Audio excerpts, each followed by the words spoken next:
Hello guys, good morning and welcome back to my YouTube channel. আশা করি তোমরা সকলেই খুব ভালো আছো আর আমি ভীষণ ভালো আছি।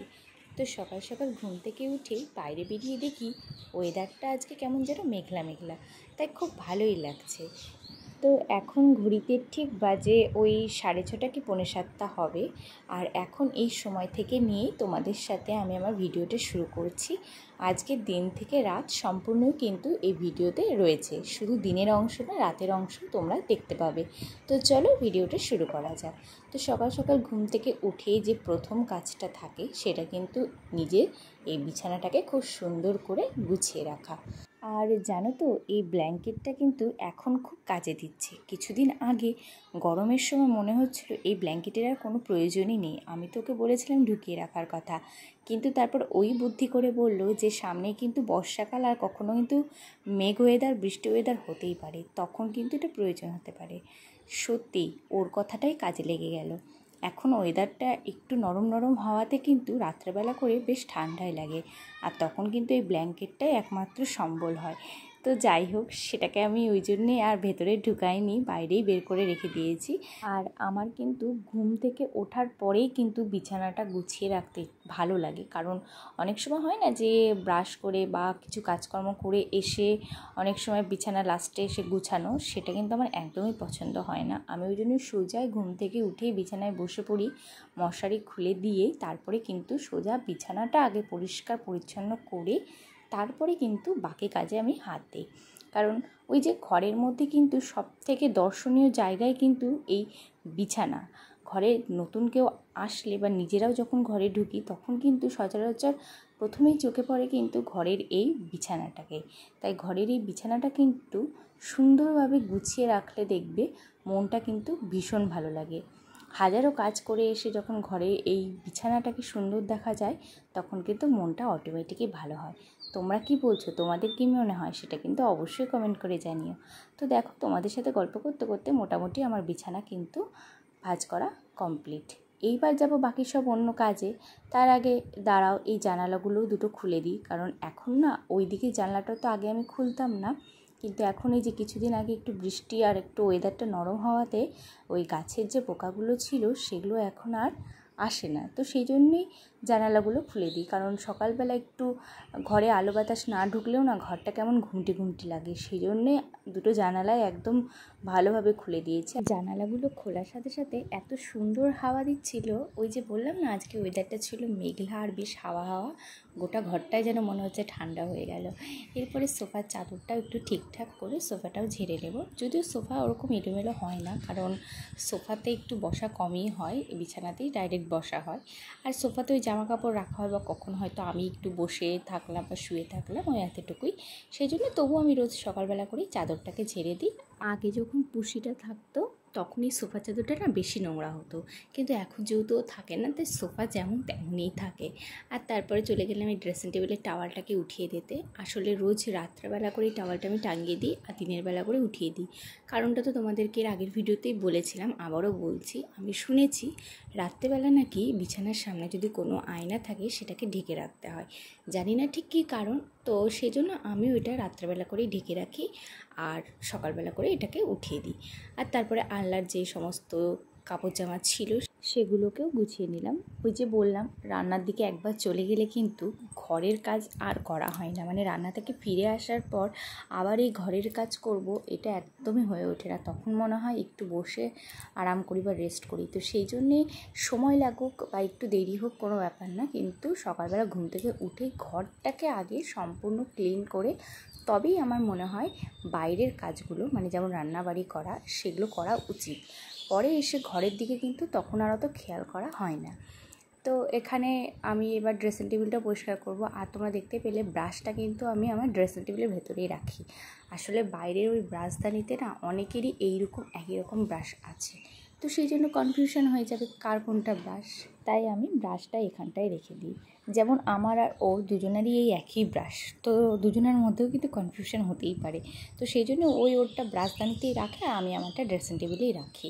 আর এরপরে ঘরগুলোকে ভালো করে ঝেড়ে নেব। সকালবেলা উঠে এই কাজগুলো কিন্তু থাকে মোটামুটি এগুলোই, বিছানা তোলা, একটু ঘরটা পরিষ্কার করে মোছামুছি করা আর এই ঝাড় দেওয়া। কিন্তু এই হয়তো কাজ থাকে এতটুকু, কিন্তু এই কাজগুলো করতে সময় লাগে কিন্তু অনেকটাই। কারণ বললাম আমাদের তো বাড়ির মানে মেঝেটা টাইলসের, এবার টাইলসের ব্যাপারটা হয় কি, আমি যেটা লক্ষ্য করছি টাইলসে ঝাড় দেওয়ার সময় অনেকটা ধীরে ধীরে আর দেখে শুনে ঝাড় দিতে হয়। কারণ ঝাঁটার সাথে সাথে না কিছু কিছু ধুলো এদিক ওদিক চলে যায়। এবার অন্য মাটির বারান্দা বা এমনি হয়তো পাকা বারান্দাতে এই বিষয়টা হলেও ওই সূক্ষ্ম সূক্ষ্ম ধুলোগুলো ওখানে বোঝা যায় না, মানে মাটির বারান্দায় আর পাকা বারান্দায় কিন্তু ওই সূক্ষ্ম সূক্ষ্ম ধুলোগুলো যদি ছাড়া পড়ে যায় ফট করে নজরে আসবে না। কিন্তু টাইলসে ঝাড় দেওয়ার সময় যদি একটা ধুলোর কণা বা একটা নোংরা যদি একটু এদিকে ছিটে যায় না, সেটা কিন্তু একদম স্পষ্টভাবে চোখে লাগে। কারণ টাইলসের নিজস্বই একটা উজ্জ্বলতা আছে। তো সেই জন্যে ঝাড় দেওয়ার সময় মানে অনেকটাই সতর্ক হয়ে ধীরে সুস্থে আস্তে আস্তে ঝাড় দিতে হয়, যার জন্য আমার ঝাড় দিতেও কিন্তু সময় লাগে অনেকক্ষণ। আর আমাদের এই দিকের বারান্দা দিয়ে 3টে ঘর দিয়ে আর সিঁড়ির নিচ দিয়ে ঝাড় দিতে প্রায় আধা ঘন্টার মতন সময় তো আমার লাগে। আর যেদিন করে মোছার ব্যাপার থাকে সেদিন করে তো পুরো একদম 1 ঘন্টা, ঝাড় দেওয়া থেকে শুরু করে মোছা পর্যন্ত পুরো 1 ঘন্টা। এই যে দেখছো বারান্দাটা, এই বারান্দাটাও কিন্তু বেশ লম্বা।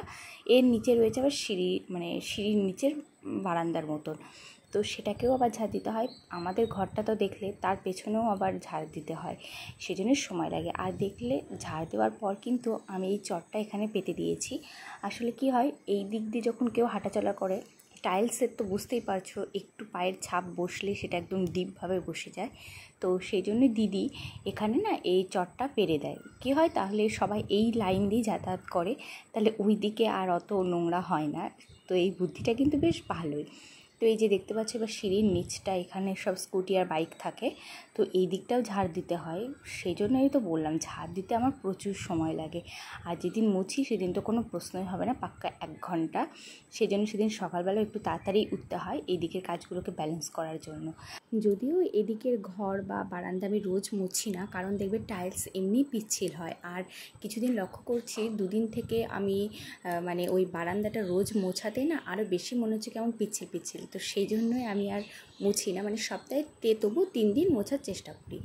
আর এরপরে সোজা চলে এসেছি ব্রাশ করতে, ওই দিকের কাজ মোটামুটি কমপ্লিট। এবার এদিকে ব্রাশ করে সোজা চলে যাব আমি রান্নাঘরে। তো দেখো আমি ব্রাশ করেও চলে এসেছি রান্নাঘরে, আর এখানে চা বসিয়ে দিয়েছি। আর আমাদের সকালবেলা এই বাড়িতে কিন্তু লাল চাই হয়, তবে মাঝে মাঝে দুধ চাও হয়, কিন্তু দুধ চাটা ভীষণই কম হয়, লাল চাটাই হয়। আর জানো তো, তোমাদের সাথে আর একটা কথা শেয়ার করি, আমি কিন্তু লাল চা একদমই খেতে পছন্দ করি না, বা কখনো লাল চা খাবো এটা ভাবতামও না। বাড়িতে দুধ না থাকলে কিন্তু আমি দুধের প্যাকেটও নিয়ে চলে আসতাম, কিন্তু তবুও দুধ চাই খাবো। কিন্তু এখানে এসে যেন এমনই অভ্যেস হয়ে গেছে, এখন সকালবেলা করে দুধ চা থাকলেও না কোথাও যেন মনে হয় কি লাল চাটাই ঠিক আছে। সত্যি জীবনটা এভাবে পরিবর্তন হয়ে যায়, বা মানুষ যে এভাবে পরিবর্তন হয়ে যায়, সেটা মানে এখন নিজেকে দিয়ে সেটা বুঝতে পারছে। আর একটা কথাতেও আছে যে মেয়েরা হচ্ছে জলের মতন, যে পাত্রেই রাখবে সেই পাত্রেরই আকার ধারণ করবে। এবার সেটা নিজের ক্ষেত্রেও বুঝতে পারছি যে এইভাবে বিয়ের পরে সম্পূর্ণ পরিবর্তন কিভাবে ঘটলো। তো সব কিছু সত্যিই নিজের ওপর, আমার যেটা মনে হলো, আর নিজে চেয়েছি জন্যই এটা সম্ভব হয়েছে। আমি যদি না চাইতাম আমি সেভাবেই থাকতে পারতাম। তো যাই হোক, তোমাদের সাথে গল্প করতে করতে কিন্তু আমি স্নান করেও চলে এসেছি। আর স্নান করে আসার পরও আমি এখানে একটু স্কিন কেয়ার করে নেব, কারণ যদিও রান্নাঘরে যাব, কিন্তু রান্নাঘরে যাওয়ার আগেও রান্নাটা তো আমি আগুনের সামনেই করব, আর হালকা রোদও আছে, তো সেই জন্য তো স্কিনের একটা প্রোটেকশান নিতেই হবে। তো এখানে আমি প্রথমে টোনারটা ব্যবহার করলাম, এই টোনারটা না আমি নতুন কিনেছি। তারপরে এখানে সানস্ক্রিন ব্যবহার করব। সানস্ক্রিন তো অবশ্যই মাস্ট, যেহেতু আমি আগুনের সামনে গিয়ে রান্না করব, প্লাস রোদও আছে, তো সেই জন্যই একবারে ভালোভাবে স্কিন কেয়ারটা করেই কিন্তু আমি রান্নাঘরে যাব, যাতে সেই আগুনের তাপটাও যাতে মুখে এলে অতটা মুখের ক্ষতি না হয়। তো যতই কাজকর্ম করি তার মাঝে তো নিজের স্কিনটাকেও ধরে রাখতে হবে। তো সেই জন্যই ওই ছোট্ট মোট্ট ব্যস্ততার মাঝেও এই ডেলি রুটিনটা আমার হয়েই যায়। কারণ স্নান করে আসার পর তো নর্মালি আমরা কিছু না কিছু মুখে ব্যবহার করি, তো সেটাই একটা ভালো প্রোডাক্ট ব্যবহার করলে আমার মনে হয় যে স্কিনটা ঠিকই থাকবে, যাতে রান্না থেকে ফিরে আসার পরেও নিজের স্কিনটা বা নিজের মুখটা দেখে একটু নিজেকে ভালো লাগে।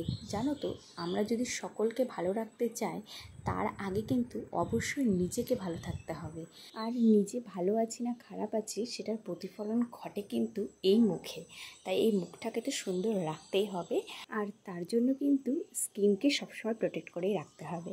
তো যাই হোক, তোমাদের সাথে গল্প করতে করতে আমি রান্নাঘরে চলে এসেছি। আর জানো তো, তোমাদেরকে আর একটা কথা বলিনি, যখন আমি ঘরে রেডি হচ্ছিলাম ঠিক তার আগে কিন্তু আমি এসে এখানে ভাত বসিয়ে দিয়েছি। কারণ ওই যে বললাম, সময়কে যতটা নিজের মতন করে গুছিয়ে নিয়ে কাজ করা যাবে তত তাড়াতাড়ি কিন্তু সব কাজগুলো হয়ে যাবে। তো আমি ভাবলাম এখানে ভাতের জলটা আর ভাতটা বসিয়ে মানে চালটা ছেড়ে দিই, তারপরে গিয়ে আমি ঘরে নিজের স্কিন কেয়ারটা করে নিই। এতে কী হবে, এতে ওদিকে ভাতটাও হতে থাকবে আর আমার এদিকে স্কিন কেয়ারটাও হয়ে যাবে।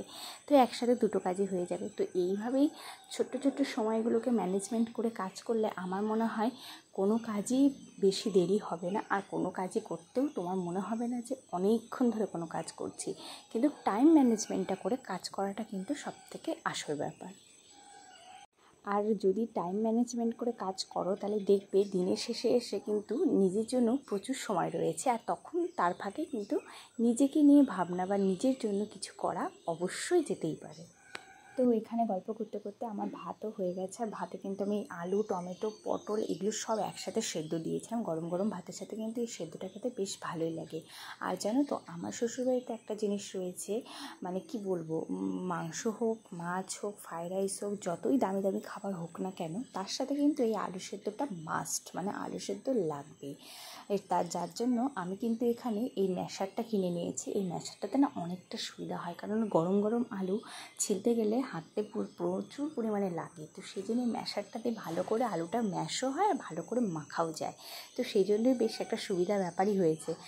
এবার কিন্তু সকালে ওই দিকের পার্ট শেষ করে, মানে গরম গরম ভাত, ঘি আর আলু সেদ্ধ দিয়ে খাওয়া দাওয়া করে এরপরে চলে এসেছি দুপুরের মেনুতে, যেটা আমি কিন্তু উনুনে রান্না করি। তো দুপুরের মেনুতে রয়েছে বাটা মাছ, ছোটো মাছ, আর রয়েছে করলা আর আলু। তো প্রথমেই আমি এখানে তেল গরম করে করলা আর আলুটা ভেজে নেব। অন্য সময় করলা আর আলুটাকে আমি একটু বেশি করে তেল দিয়ে ছাকা তেলে ভেজে নিই, কিন্তু আজ ইচ্ছে হলো একটু একসাথেই ভেজে নিই। তো ওদিকে করলা আলু ভাজাটা হোক, আর এদিকে মাছটা আমি লবণ আর হলুদ দিয়ে ভালো করে মেখে রেখে দিই। যদিও এই লবণ আর হলুদ দিয়ে মাখার পরেই মা এসে বললো আমাকে যে তোমাকে আজকে রান্না করতে হবে না, তুমি গিয়ে ওর রান্নাটা করো, আর আমি এদিকে রান্না করছি। তো ওই জন্য মাই বাদবাকি রান্নাগুলো কিন্তু মাই করেছে, আমি কিন্তু আর এই রান্নাঘরে ছিলাম না। আমি চলে গিয়েছিলাম ওর জন্য রান্না করতে, কারণ ও যেহেতু ডায়েট করছে বা ডায়েটের জন্য ওকে অনেক রকমের রান্না করে দিতে হয়। মানে কখনো কখনো চেঞ্জ করে, কখনো স্যুপ করে দিই, কখনো ওটস করে দিই, কখনো ডাল করে দিই। তো আজকে ভেবেছি ওকে একটু মসুরির ডাল করে দেবো। তো সেই জন্য দেখো এখানে সয়াবিনটা আমি সেদ্ধ করে নিয়েছি, আর এখানে সব সবজি কেটে ভালো করে ভেজে নিয়েছি, আর একটু জল দিয়ে দিলাম সবজিটা যাতে সেদ্ধ হয়ে যায়। আর ওদিকে ডালটাও রেডি করে রেখে দিয়েছি। আর এই সবজিটার মধ্যে এখন সয়াবিনগুলো দিয়ে দিব। সয়াবিনগুলো কিন্তু আগেই ভাজা ছিল, তো ওই ভাজা সয়াবিনগুলো এর মধ্যে দিয়ে আর একটু ভালো করে কষিয়ে নেব। তারপর এখানে ডালটা দিয়েছি, দেওয়ার পরে যে দেখো এরপরে দিয়ে দেবো একটু সবজি মশলা, মানে একটু টেস্টটা বাড়ানোর জন্য, যেহেতু শুধু এই ডালটাই খাবে। আর তারপরে দিয়ে দেবো এখানে একটু গোলমরিচের গুঁড়ো। এই দিয়ে একটু নাড়াচাড়া করে হালকা একটু শুকিয়ে নেব। অতটাও ডালটা পাতলা রাখবো না, যেহেতু ও একাই খাবে আর দুবেলা। তো দেখো এইরকম অবস্থাতে কিন্তু আমি ডালটা নামিয়ে নেব। আর দেখো ওইখানে ওর স্যালাড, ডিম সেদ্ধ আর ওর ডাল কিন্তু রেডি। এবার চলো ওকে এটা দিয়ে আসি। আর দুপুরবেলা খাওয়া দাওয়া করে ঘুমিয়েছিলাম, ঠিক ওই সময় হঠাৎ দেখি বাইরে বৃষ্টি হচ্ছে। তো দৌড় মেরে এসে বাইরে একটু বৃষ্টিটাও দেখে নিলাম, আর কিছু জিনিসপত্র ছিল ওগুলোও সব নামিয়ে নিলাম। এরপর বিকেল গড়িয়ে সন্ধে হয়ে গেল। আর সন্ধে মানে তো আবারও চা, আর সন্ধেবেলা করে কিন্তু আমাদের দুধ চা হয়। আর এই দুধটা কিন্তু আমাদের বাড়ির গরুর দুধ। দেখো কতটা ঘন আর গাঢ়, এইরকম দুধ কিন্তু এখন প্রায় দেখাই যায় না। আর 1 কাপ গরুর দুধ দিয়ে কিন্তু আরাম করে 3 জনের চা হয়ে যায়। তো দেখো চাটাও এতটাই গাঢ় হয়। সাধারণত কিন্তু গরুর দুধের চা একটু কেমন জল জল হয়, কিন্তু যেহেতু বাড়ির খাঁটি দুধ সেই জন্য চায়ের কালারটাও আসে পুরো একদম ঘন আর গাঢ়। তো এখানে 1 কাপ সুন্দর চা নিয়ে সোজা চলে যাব কিন্তু আমি আমার বরের কাছে, কারণ ও আজকে সন্ধ্যেবেলা বাড়িতে ছিল। আর যদিও ডায়েটে আছে, লাল চাই খায়, কিন্তু আজ ওর ইচ্ছে হলো একটু দুধ চা খাবার। তো চলে এসেছে ওকে দুধ চা দেওয়ার জন্য। এরপরের পালা রাতের। তো রাত্রেবেলা আবার আমাদের কিন্তু ভাত হয়। দিনের বেলার ভাতটা জল দিয়ে রাখা হয়, যদিও দিনের বেলার ওই জল দেওয়া ভাতটা কেউ খায় না, সেই জন্যই এখানে আবার রাত্রেবেলা কিন্তু ভাত করতেই হয়, আর তার সাথে কিন্তু রুটিও হয়। তো এই ভাতটা আমিই করে নিই আর রুটিটা মা করে, কারণ রুটিটা ঠিক আমি করতে পারি না, মানে রুটি গোল করে বেলতে পারি কিন্তু রুটিটা ভাজতে ঠিক মতন পারি না, তো সেই জন্য রুটিটা মাই করে। আর দেখলে বেসিনের মধ্যে কত সন্ধেবেলা চায়ের কাপ জমা হয়েছে। তো এখানে চালটা ছেড়ে এবার আমি ঢাকা দিয়ে তারপরে চলে যাব বেসিনের সব বাসনগুলো মেজে নিতে, কারণ এইদিকে তখন ভাতটা হতে থাকবে আর এদিকে আমার বাসনগুলো মাজা হয়ে যাবে। তো একে একে সব কাপ প্লেট আর চায়ের বাসনগুলো সব মেজে নিই ঝটপট করে। আমি কিন্তু সবসময় চেষ্টা করি যখনই ওই একটা দুটো করে বাসন বের হয় আমি সেই একটা দুটো বাসন কিন্তু সাথে সাথে মেজে নিই। এতে কি হয়, ওই কাজের মধ্যে দিয়ে কাজটা শেষও হয়ে যায় আর পরে কিন্তু একটু অবসরও পাওয়া যায়। আর ওই ধীরে ধীরে একটা একটা করে বাসন জমিয়ে জমিয়ে একবারে অনেক বাসন, ওটাতে কিন্তু সময়ও অনেক লাগে আর মাজতেও কিন্তু একটু পরিশ্রম লাগে। যদিও এখানে আমাদের চায়ের বাসনটা একটু একবারেই জমা হয়েছিল, কারণ সবাই আলাদা আলাদা সময় চা খেয়েছিল, সেই জন্যেই। তো দেখো এবার চায়ের বাসনগুলো মেজে কিন্তু জায়গার জিনিস জায়গায় রেখে দিলেও এটাও কিন্তু একটা বড় কাজ, জায়গার জিনিস জায়গায় রাখা। ওই মেজে যে ওখানেই রেখে দিলে পরে আবার ওখানে তোলা, তার থেকে একবারে মেজে ভালো করে জল ঝরিয়ে নিয়ে ওই একদম সুন্দর করে সাজিয়ে রাখলে দেখবে তাড়াতাড়ি সব কিছু হয়ে যায়। আর এদিকে ভাতও নামিয়ে দিয়েছি, আর এদিকে ফ্রিজ থেকে মাছের ঝোল বের করে গরম করে রেখে দিয়েছি। এবার গ্যাসটাকে ভালো করে মুছে নেব। আর দেখবে রাত্রেবেলা যদি রান্নাঘরটা সুন্দর করে পরিষ্কার করে রাখা যায় তাহলে দিনের বেলা দেখবে মনে হবে অনেকটা কাজই হয়ে গেছে, আর সেই কাজে তাড়াহুড়োটা কিন্তু থাকে না। সেই জন্য চেষ্টা করি সবসময় রাত্রেবেলায় কিন্তু গ্যাস বাসন যে সমস্ত কিছু থাকে রান্নাঘরের খুঁটিনাটি সেগুলো সব কিছু কিন্তু একদম সুন্দর করে পরিষ্কার করে রাখা। তো দেখো গ্যাস পরিষ্কার হয়ে গেছে, আর এরপরে জানলাটা লাগিয়ে দেব, লাগিয়ে দিয়ে আমার রান্নাঘরের কাজ কমপ্লিট। এবার অর্জুনের খাবারটা নিয়ে চলে যাব ঘরে। তো ঘরে এসে দেখি উনি বাবু একটা বিশাল বড় কাজ করে রেখেছে, মশাই সুন্দর করে টাঙিয়ে রেখেছে। এবার রাত্রেবেলা ঘরে এসেও কিন্তু কাজের শেষ নেই। এই ঘরে এসে কিন্তু এই 5টা কাঠবাদাম ভিজিয়ে দিলাম, আর আমার একটু ভাত খেতে ইচ্ছে হচ্ছিল না, সেই জন্য ওকে বলেছিলাম 2টো রসগোল্লা আনতে। তো এই স্পঞ্জির সুন্দর 2টো রসগোল্লা এনেছে আর একটু মুড়ি নিয়ে নিয়েছি, এটাই কিন্তু আমার রাতের ডিনার। প্রথমে ভেবেছিলাম একটা মিষ্টি খাবো আর একটা রেখে দেবো, কিন্তু মিষ্টিগুলো দেখে এত সুন্দর লাগলো যে আমি আর লোভ সামলাতে পারলাম না, 2টো মিষ্টি কিন্তু একসাথে খেয়ে নিয়েছি। আর হ্যাঁ, যেহেতু আমি মিষ্টি খেতে ভীষণ ভালোবাসি তাই এই 2টো মিষ্টি আমার কিছুই মনে হয়নি। তো খাওয়া দাওয়া করে হাত মুখ ধুয়ে চলে এলাম। এবার কিন্তু রাত্রেও কিন্তু একটা স্কিন কেয়ার রুটিন রয়েছে, যেটা সারা দিনের ক্লান্তিভাবটা কিন্তু দূর করে দেবে। তো অ্যাজ ইউজুয়াল আমি এই টোনারটা ব্যবহার করে এটা একটু ততক্ষণ অ্যাবজর্ব হোক, ততক্ষণ আমি এইখানটায় যেটা সকালবেলা খুলে রেখে দিয়েছিলাম এই টাওয়ালটাকে আবার টাঙিয়ে দেবো এই ড্রেসিং টেবিলের মধ্যে।